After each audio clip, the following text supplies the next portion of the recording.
All right, so Wait, you recording now? yep. Dude.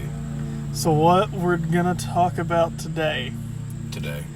So So, this is a story of a man who went to an alternate universe and came back, and he has proof.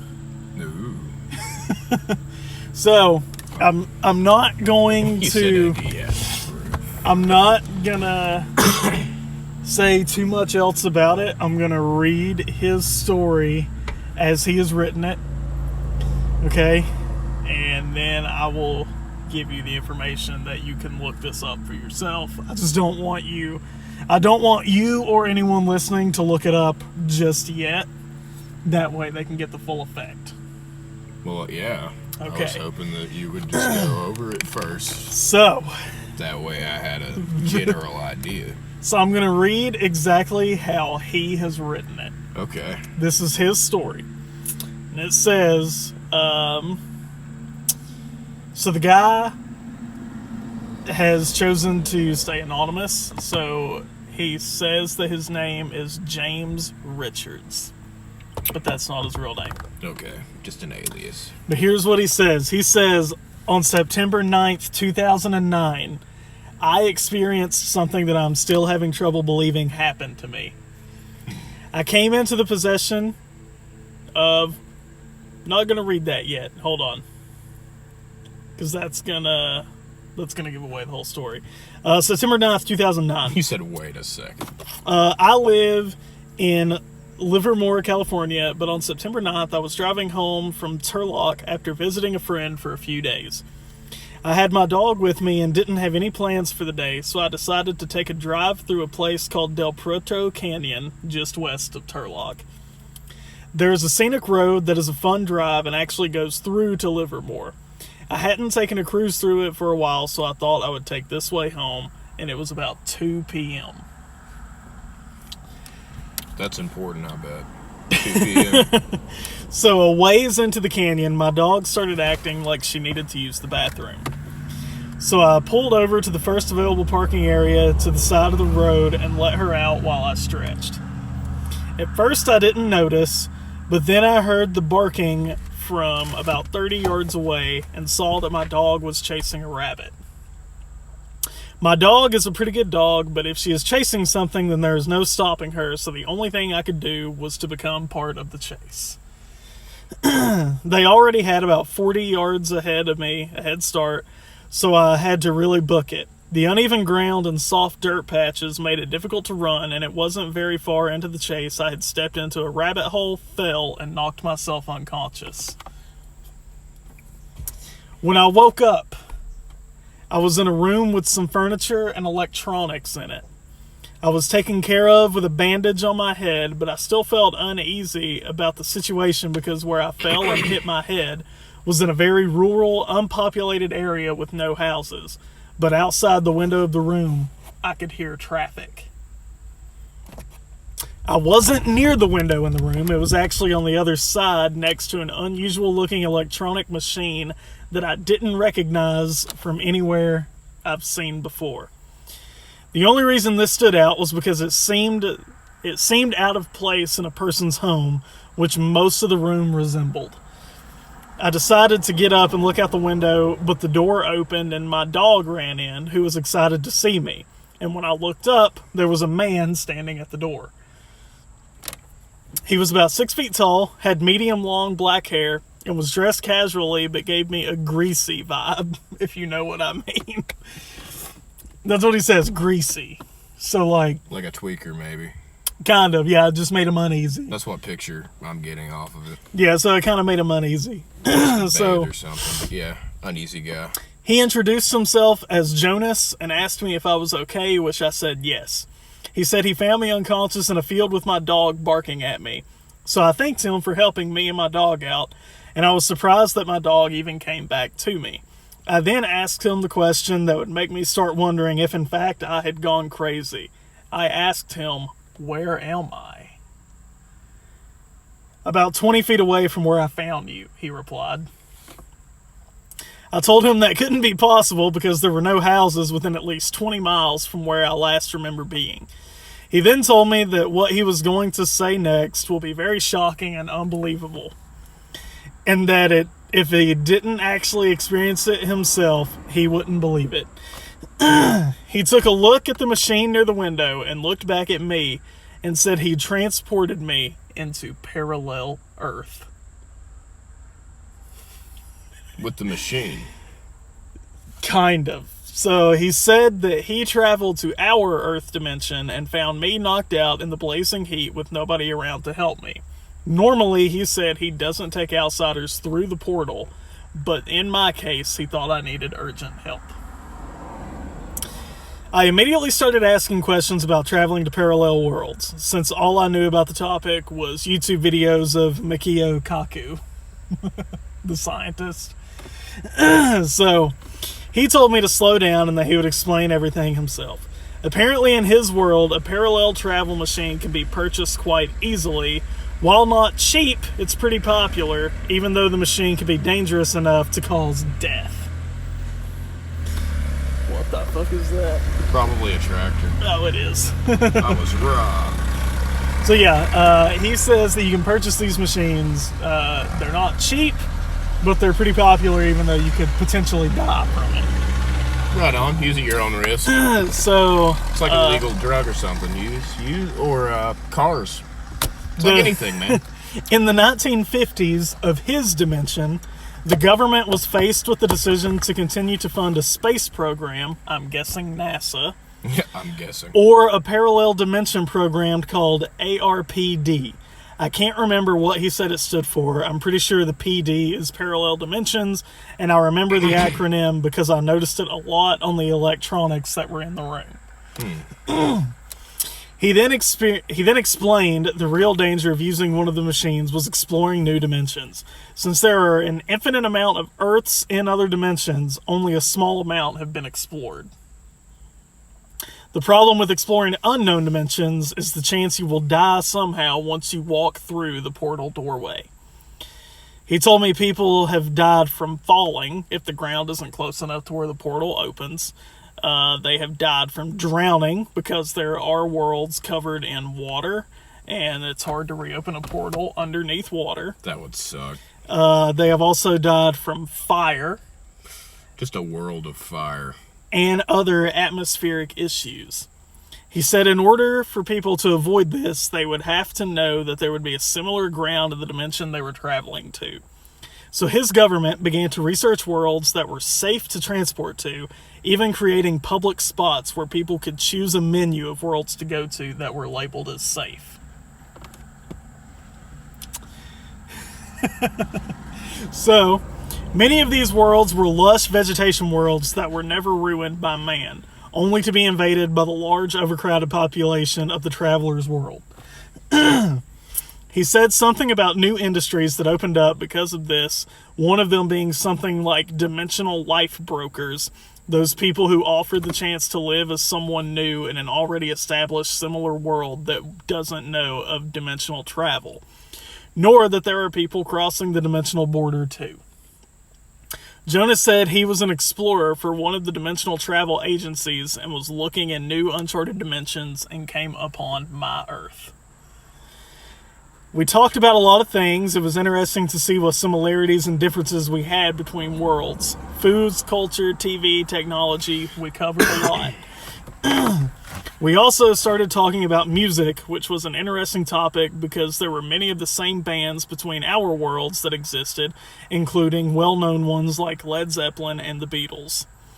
When their name came up, Jonas mentioned that his brother had just got back from seeing the Beatles perform recently in concert, which I gave a weird look to and said, "You mean they're still together?" And he said, "Yeah." I told him about how they broke up in 1970 in our world and that John Lennon and George Harrison had since passed away. But apparently in his world, they were all alive, healthy, and still on tour. That's crazy. Jonas then had me follow him into another room that had a bookshelf-looking thing with cassette tapes.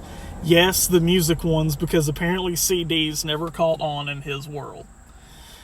and a tape/radio/record player, though it didn't look quite like the type of radios we have. The speakers looked more like crinkled cardboard, but sounded really good.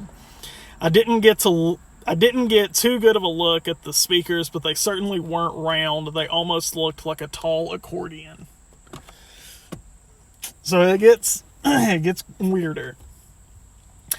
The only Beatles album he had that was store-bought and had real cover art was Sgt. Pepper's Lonely Hearts Club Band. The cover looked slightly different than the one we had, but all the songs were the same. The other 6 Beatles tapes he had were all like somebody recorded them onto a blank cassette and wrote the song titles on a card slipped into the case. A couple of the album titles written on the tapes I recognized, but there were about 4 that I had never heard of. He played a few songs from one of them, which was totally surreal to hear Beatles music that was never made, at least in our world, never made. We talked about it a little bit. He said a girl made the tapes for him while he was in upper school, which is what they called high school. She was a huge fan of them and wanted him to listen to them. He popped out the first tape and was putting in the second when I told him he should record me a copy of one so I could take back with me, thinking it wouldn't be a big deal. The look Jonas gave me when I said this is part of the reason I'm remaining anonymous. Not only did it sort of scare me, but it had a very serious, almost creepy look to it, followed by the phrase, not word for word, but something along the lines of, no, you are not to take anything back with you into your world. No pictures, no souvenirs, no tapes, nothing. I asked him why, and he wouldn't really say, except that for my safety, I wasn't to take anything back. Of course, I'm not the type of person to go through all this parallel world stuff and not grab something to prove the outrageous story of my experience. Watch out, we got a badass over here. Look here, nobody tells me what the fuck to do. Hey, fuck you, Jonas. Especially in another dimension.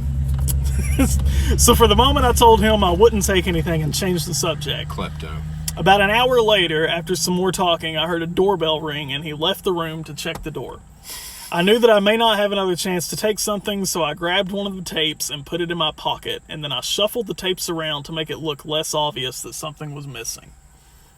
When he came back, I said I was kind of hungry to just get us out of the room. I mixed up the tapes a little so it was hard to tell one was missing, but I didn't want to be there when he found out. So he then took me to another room and we ate. For the most part, the food tasted like ours, but there was different product names and colors. Ketchup was purple, for example. We talked a little more, and then I expressed the notion that I should be going because it was getting late. The time of day was identical to ours, as in all worlds. We went back into the room with the machines in it. I grabbed my dog and shook Jonas's hand for taking care of me after I was knocked out. I thanked him again and stepped through the portal, which felt like getting wet but staying dry at the same time. When I put my dog on the ground, she even shook herself like she thought she was wet. Back in our world, I could see my car on the road still, and there was a straight line burn mark on the ground from where the portal had shown up. So, like, Back to the Future shit. What's up, Marty? It was dark out. It was dark outside, and the only reason I noticed the burn was because it was still smoking from the heat. I walked back to my car and drove home. The worst part was that I couldn't even listen to the tape that I had taken on the way home because I didn't have a tape player in my car. I actually wasn't even able to listen to it at home either for the same reason, and I had to go to Walmart to buy a tape player just to listen to it. Unfortunately, I don't have any information about the tape other than what is written on the card sleeve. The track names are written as well as the album title, Everyday Chemistry. Everything else about it is as mysterious to you as it is to me. It hasn't worked like I could have asked. It also wasn't like I could have asked the guy anything about it, especially after taking it from him. I'll post more about my experience in the coming days, which he never did, but I have to go to work right now, and the post is already long enough. If anyone has any questions they want to ask me about this incident, then I've set up an email address that you can contact me at. I'll try and answer everyone's questions as best as possible. Lastly, if there is anyone out there that has experienced anything like this, then please contact me. Some of the things that this guy said to me almost makes me wonder if this isn't the first time dimensional travelers have been here. And now, you may be saying, well, that's all well and good, but that's obviously just a story that someone has made up. You can go to his website, thebeatlesneverbroke-up.com, and he has put the songs online. And you can listen to the whole album.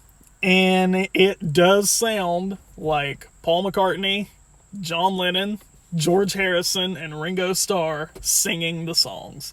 And they're also in the same style of later Beatles music, like late 60s Beatles music. It's like the same style.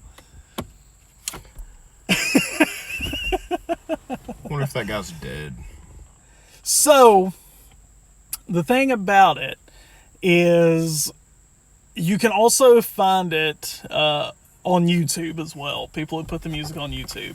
Right. So one of the leading theories, well, it's not even a theory, it's been proven. A lot of the songs on the album are from the solo releases that each member of the Beatles did after the Beatles broke up, and they have been remixed together to make one song. So for one song, they took like a John Lennon song, a George Harrison song, a Ringo Starr song, and a Paul McCartney song. They took all of that and put it into one song. And it's essentially a remix album. But the theory of that is that even if the Beatles had not broken up, that doesn't mean that their musical ideas wouldn't have still been the same. Paul McCartney still would have written Maybe I'm Amazed if he was in the Beatles as if he was in solo. His musical ideas would not have changed just because he was still in the band. So the theory is that this is what it would have sounded like if they had stayed together anyway. Makes sense. That is pretty cool. So it's weird. I mean, I think it's totally possible. And you can't find anything else about it. Like I said, the guy said that he would, update people again, but that's the only post on the website. I feel like it's possible. I mean, think about it, though. I mean, we've already alluded to such, that parallel universes do exist, But that is his proof. Was that he had the tape. A cassette. Yeah. Because CDs in that dimension did not get popular after cassette tapes like they did here. That's kind of cool. I wish that would have happened here. It's also strange kind of how he went into detail with everything. So Cassettes were so much cooler, man. And not only that, I know that they had like a short shelf life, but they sounded really good. yeah, while they were Workable. new. Yeah. And give it about 6 months. But yeah, look up actually on YouTube, on your phone right now. Look it up. Everyday Chemistry. Everyday Chemistry. Yeah, the Beatles, Everyday Chemistry. Because the music files are on YouTube now. But and we'll play it a little bit. That way everyone on here can get a little bit of a taste of what they sound like. Yeah, so this is how it sounds.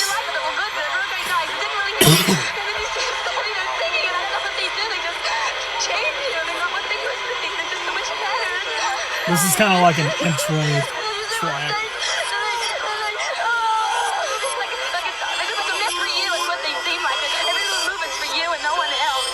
Gotta be honest with you, it's kind of creepy in a good way. Yeah. Guys, that I met Paul, said, do you want to join the band?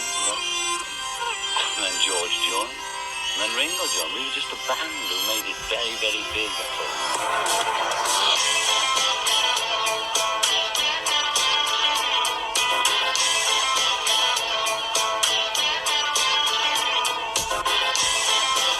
And it's not bad either. But it sounds exactly like what the Beatles would have sounded like if they stayed together.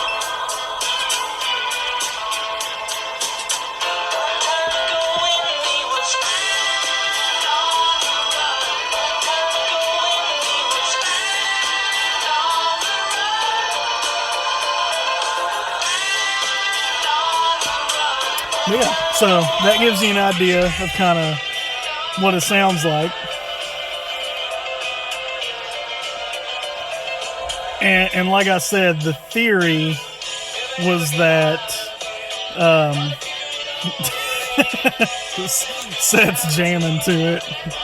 It's not bad.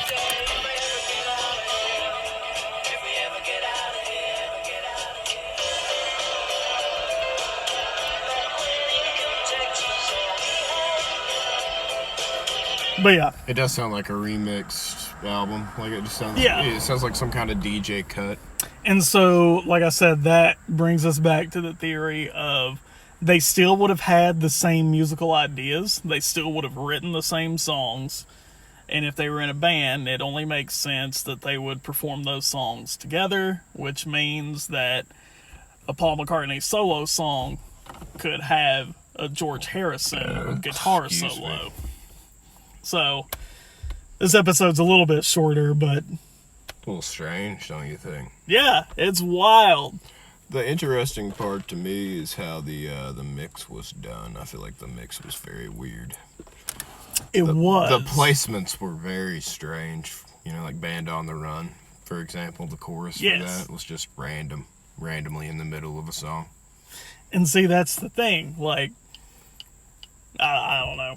It is hard to explain. It's just like, it's interesting. His website is still up.